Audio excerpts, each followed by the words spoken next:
Dimanche dernier, l'annonce du royaume des cieux nous plaçait dans une situation de discernement. Nous disions que l'homme d'aujourd'hui évolue dans un contexte existentiel qui le pousse d'une part à faire des choix de vie sages, valables et fructueux. D'autre part, le contexte existentiel actuel, imprégné de matérialisme et de rationalisme, risque de nous amener à ne pas trop prendre au sérieux la valeur du royaume des cieux. La liturgie de la parole de ce 18e dimanche ordinaire de l'année liturgique A nous propose une idée fondamentale comme un fil d'or qui traverse et lie les lectures de ce dimanche. Le Seigneur est tendresse et pitié. Il aime l'homme et le cherche passionnément pour entrer en communion avec lui.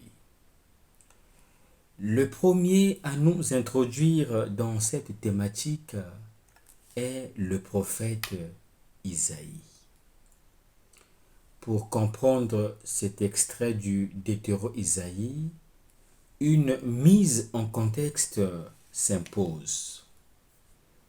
En effet, la péricope choisie par la liturgie nous transporte directement dans les quartiers de Babylone.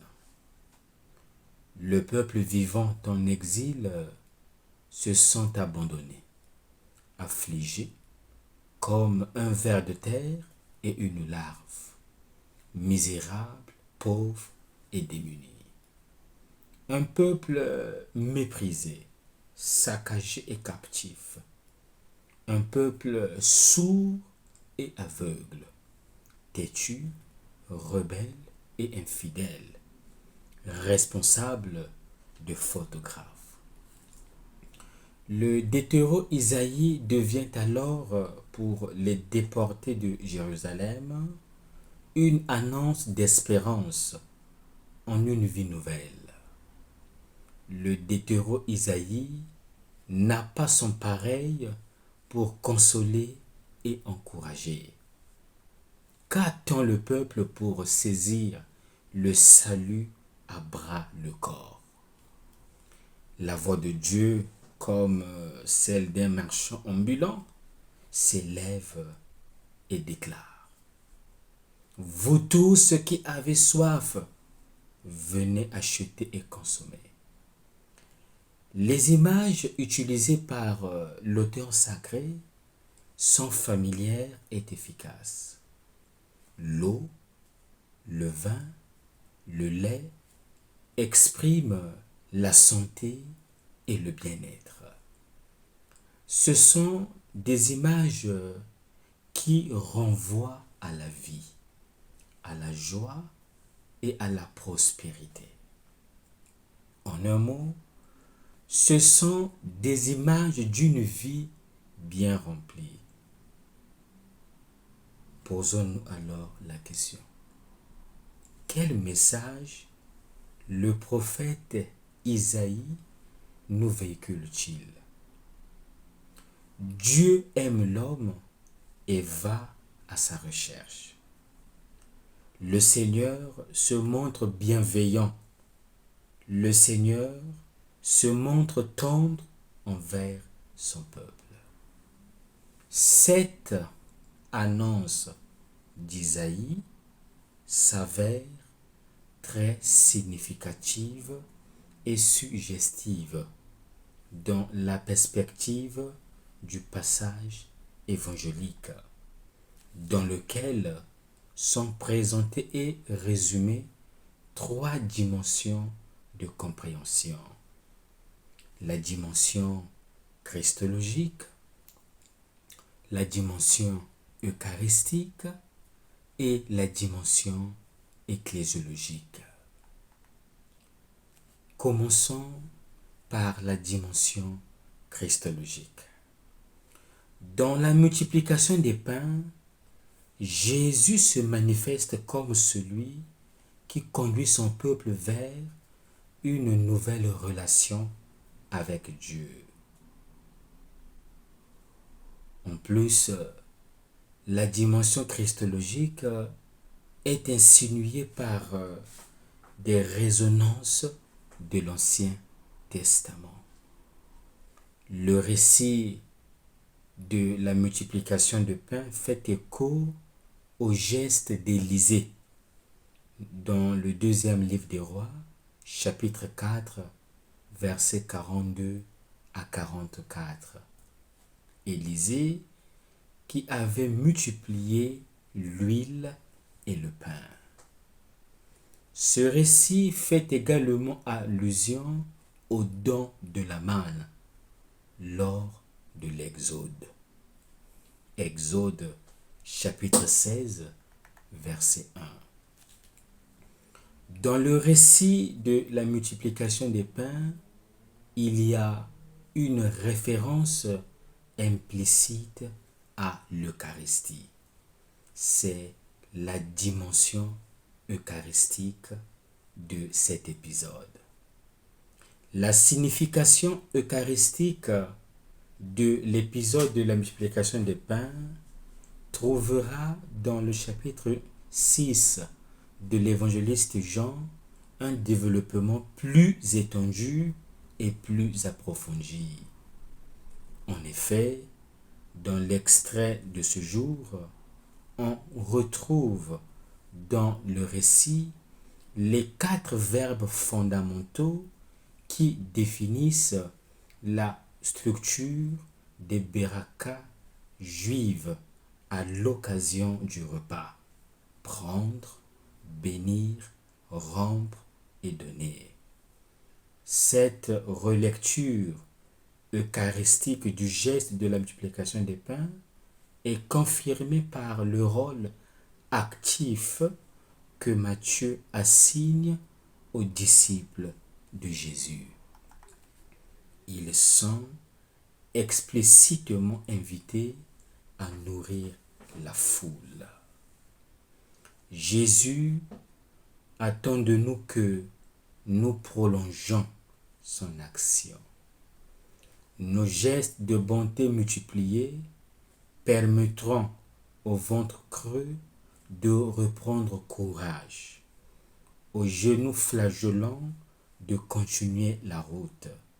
C'est cela, prolonger l'Eucharistie du Seigneur.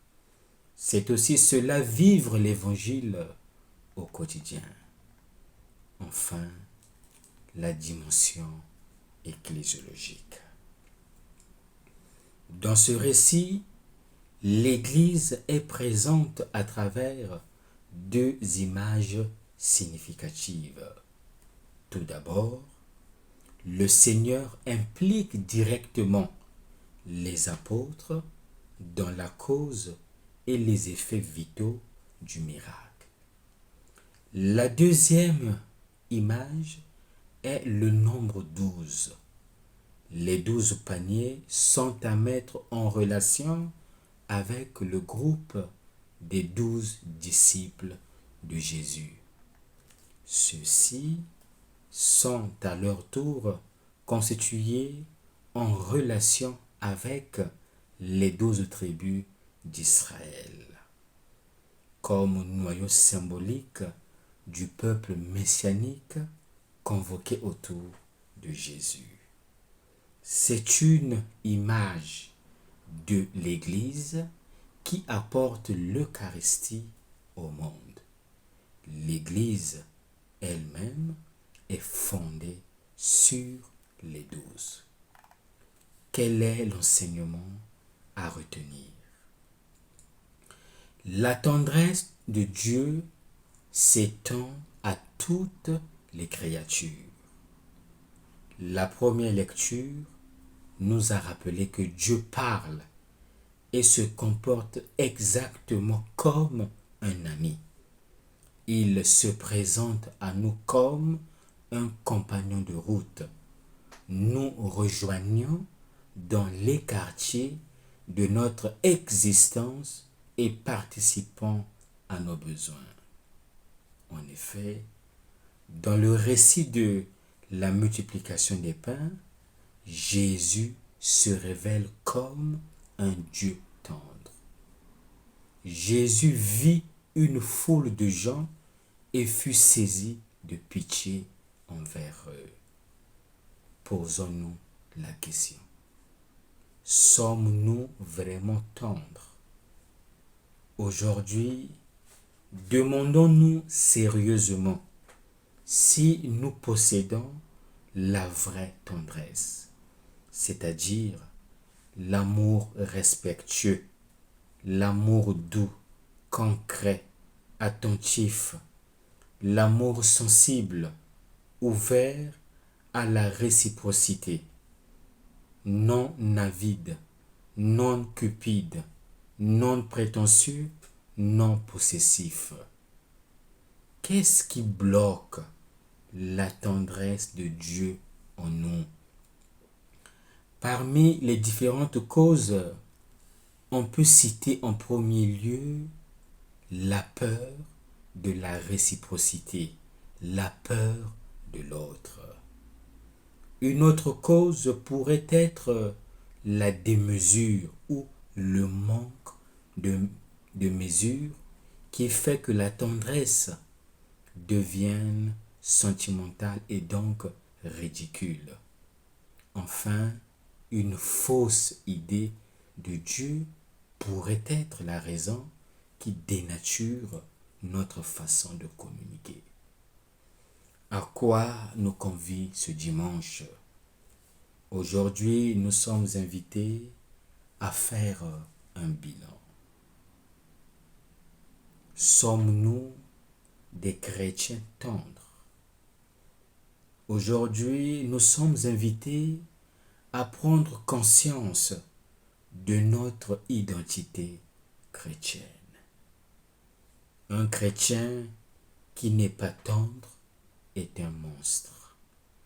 La non-tendresse conduit à la cruauté. Que nous reste-t-il à faire? Il ne nous reste plus qu'à conjuguer le verbe être saisi de pitié. Demandons au Seigneur de nous accorder la grâce de la tendresse. Bon dimanche et que Dieu nous bénisse.